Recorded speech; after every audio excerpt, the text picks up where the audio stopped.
Salut, vous écoutez Indépendance financière et hypothèque, c'est Frédéric Lecharité. Aujourd'hui, je vous présente une deuxième émission en format entrevue. Mon invité aujourd'hui, c'est Mathieu Vallée. Mathieu est conseiller en sécurité financière chez Industriel Alliance. Mathieu est un expert en assurance vie invalidité. Souvent, mes clients vont avoir des questions liées à ces types d'assurances-là. Comme mon domaine, c'est l'hypothèque et que j'ai pas d'expertise en assurance vie invalidité, je vais les référer à Mathieu. Pendant l'entrevue, j'ai appris plusieurs choses. La différence là, entre une assurance vie et une assurance hypothécaire, les choses qui peuvent faire varier la prime, le processus pour être assuré au Québec. Super intéressant. Je vous encourage à écouter l'entrevue que j'ai faite avec Mathieu et je vous souhaite une bonne écoute.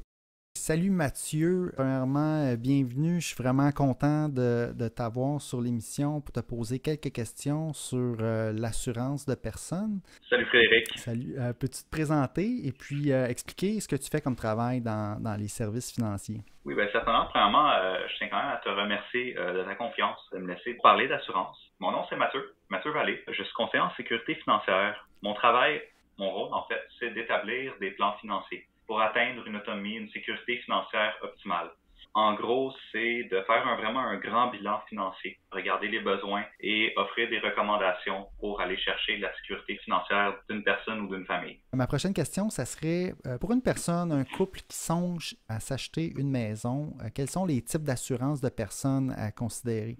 On va regarder principalement pour une assurance prêt hypothécaire. Et généralement, on va regarder aussi s'ils ont besoin d'une assurance invalidité pour payer leur hypothèque en cas d'invalidité. Donc, quoi la différence entre une assurance hypothécaire et une assurance vie? Surtout une question de marketing, parce qu'en fait, une assurance hypothécaire, c'est juste pour faire penser que c'est aussi pour couvrir une hypothèque. Tandis qu'une assurance vie, ça couvre une vie. Dans les deux cas, ça couvre le décès. Je dirais, où est-ce que la plus grande différence, ça va être vraiment quand on va comparer ceux offerts par les banques ou les institutions financières que les assureurs privés. La prime, premièrement, va changer. Dans le fond, quand on va prendre une hypothèque, on va souvent faire un amortissement sur 20, 25 ou 30 ans. Mais de cet amortissement-là, on va avoir un terme qui va être renouvelable à chaque 3 ans, 4 ans, 5 ans. L'assurance, elle est là pour le terme. C'est-à-dire que si c'est un renouvellement sur 5 ans, dans 5 ans, l'assurance va être revue. Donc, la prime va être ajustée en fonction de l'âge qu'on va être rendu. Ça, on parle de l'assurance auprès de l'institution financière ou l'assureur privé? C'est ça. C'est avec l'institution directement, avec la personne qui fait le prêt. Okay. Et donc ça, c'est probablement une grande différence parce qu'avec l'assureur privé, on va dire qu'on fait une assurance de 25 ans, ben la prime va être la même chose sur les 25 ans, donc elle ne va jamais changer. L'autre point, c'est aussi le capital d'assurance. Le capital, quand on le prend avec l'assureur privé, ça va être un capital fixe. Donc si on avait dit que c'était un 300 000, 400 000 d'assurance, ça va être la même chose tout le long. Tandis que le prêteur, lui, il va vraiment couvrir le prêt. Plus qu'on paye, moins qu'il y a d'assurance. Mais nos primes vont quand même augmenter à cause de l'âge. Ensuite, il va y avoir aussi un effet d'emprisonnement qu'on a avec l'institution prêteuse. C'est-à-dire que si jamais notre état de santé, elle change, on est obligé de rester avec eux. Même si le taux est plus élevé et on veut garder l'assurance, on est obligé de la prendre, de rester avec le prêteur. Je comprends. Voulant dire que si on veut continuer à être assuré, parce que s'il nous arrive quelque chose, probablement qu'on n'est plus assurable ou ça va coûter vraiment plus cher maintenant de nous faire assurer ailleurs. Donc, si on veut continuer à recevoir nos primes d'assurance, on n'a pas le choix de continuer avec la même institution financière qui nous a fait l'hypothèque, dans le fond. Exactement. Alors que si on va avec un assureur privé, c'est pas le cas, on n'a pas ce problème-là. On peut continuer à magasiner notre hypothèque, par exemple, même si on tombe malade. Exactement. Parce que dans le fait, comme j'expliquais, c'était si on le prend sur 25 ans avec l'assureur privé, toute l'évaluation va être faite au début du processus, donc vraiment jour 1. Une fois qu'on est accepté, l'assurance, elle est prise. Donc, peu importe l'état de santé, si elle change, on la conserve et ça nous permet justement de magasiner notre taux hypothécaire à chaque renouvellement. OK. Puis, y a-t-il une différence aussi pour le montant qui est couvert, justement, si on la prend directement avec l'institution financière versus si on prend l'assurance avec l'assureur privé? Le privé, lui, va faire un capital d'assurance fixe.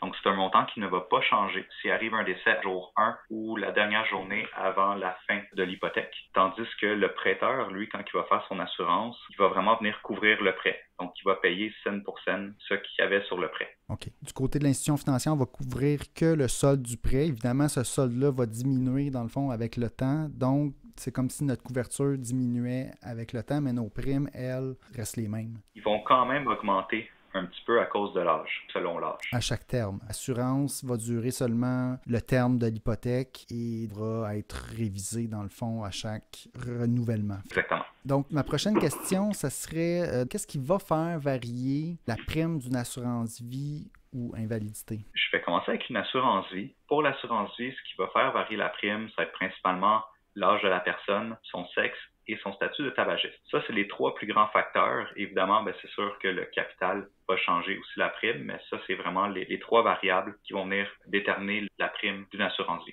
Un homme, une femme, c'est différent. C'est pour qui que ça coûte le plus cher? Ça, c'est toujours pris sur des données actuarielles. Pour l'assurance vie, ça va être plus cher pour un homme de façon générale. Et c'est sûr aussi, un fumeur, ça va coûter plus cher. Et plus on est vieux, ça va coûter de plus en plus cher. L'assurance invalidité, en fait, c'est en plus de ces 3 données-là, on va venir ajouter aussi d'autres variables, c'est-à-dire la catégorie d'emploi que la personne va occuper. C'est sûr que quelqu'un qui travaille dans un bureau ou un dentiste va être moins prompt à tomber invalide si on le compare à un dynamiteur. Le dynamiteur, il y a plus de chances, il y a plus de risques qu'il se blesse.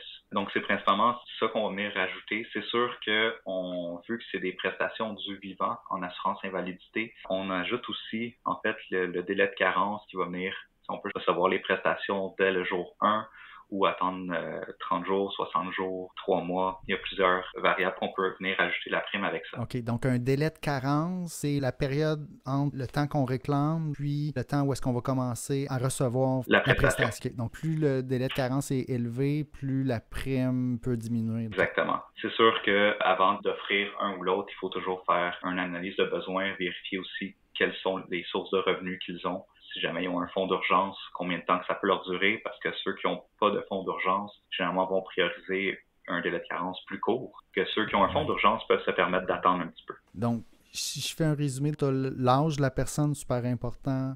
Si c'est un homme, une femme, ça fait une différence.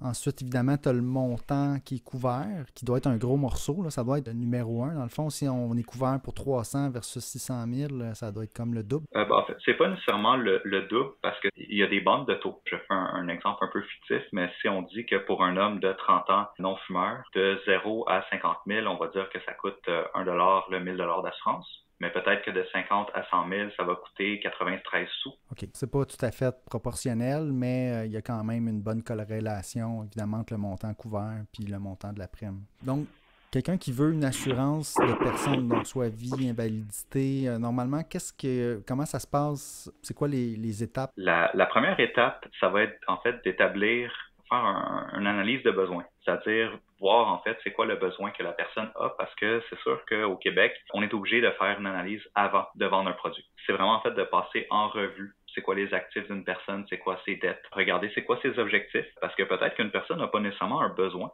en assurance. Fait que c'est vraiment de faire un profil financier de la personne. Je dirais, pour faire une analyse, prévoir environ 30 à 45 minutes. C'est sûr que ça va dépendre aussi d'une personne ou un couple. Un couple, c'est toujours un petit peu plus long. Ouais. On veut aussi quand même établir les objectifs de la personne, donc que ça soit pour de l'assurance ou de l'épargne. Les deux sont quand même interconnectés. Mais si on y va vraiment sur de l'assurance, faut quand même faire les objectifs. C'est quoi le but de l'assurance? Parce que, évidemment, ce n'est pas juste au décès, ça peut être utilisé dans des stratégies de retraite. La première chose, ça va être vraiment de faire un bilan financier.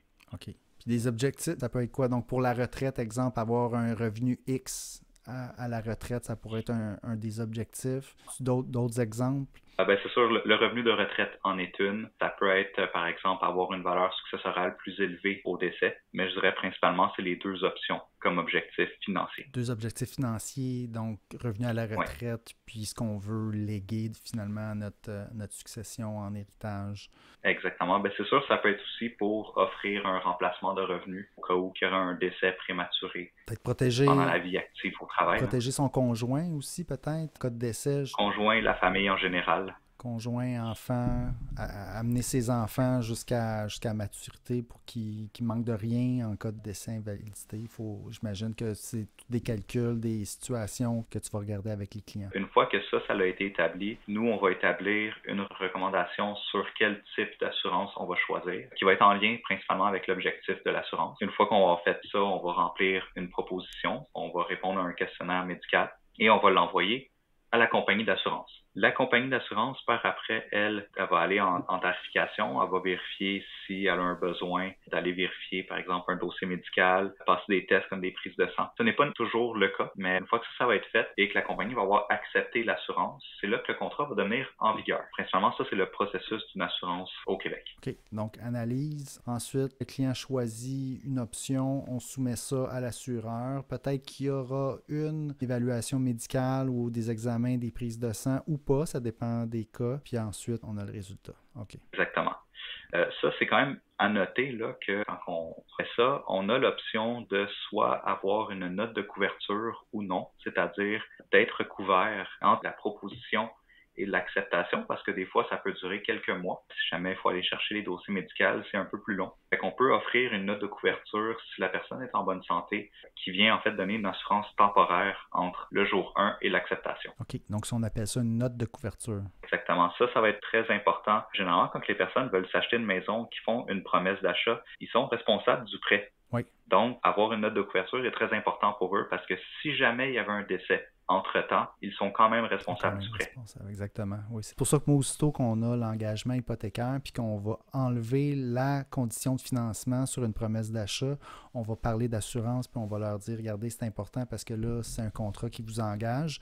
S'il arrive quelque chose, il faut y avoir pensé un peu d'avance de la façon que vous voulez être protégé. Là. C'est ça. Il y en a beaucoup qui disent, moi, je vais attendre par exemple, le notaire, c'est telle date, on va attendre cette date-là. Ben, généralement, non, parce que, premièrement, la proposition, ça peut prendre quelques semaines, voire quelques mois avant d'avoir une réponse de l'assureur. Et on est quand même responsable de la dette. C'est un engagement qu'on prend. Exact. Bon point. Excellent.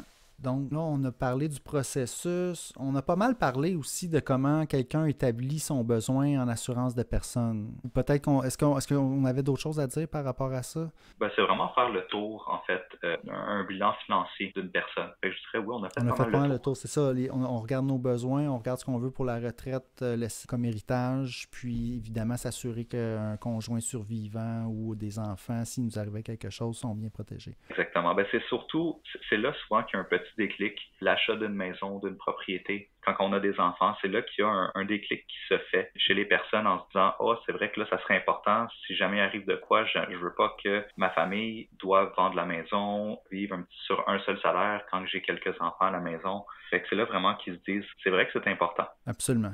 OK.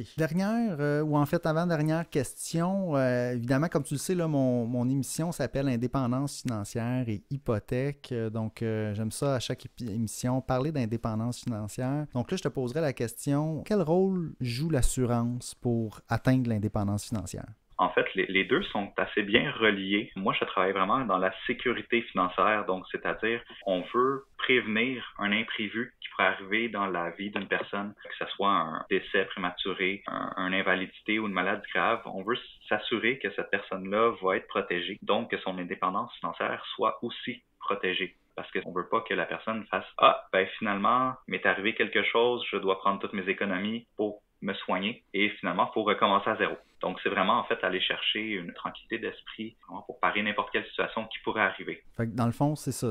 On travaille fort pour justement cheminer vers l'indépendance financière. À un certain point, ça vaut la peine de protéger ce qu'on a pour s'assurer que même s'il nous arrive une bad luck, qu'on arrive quand même à l'indépendance financière comme on a prévu. C'est pour protéger notre cheminement, notre arrivée vers cet objectif-là. Oui.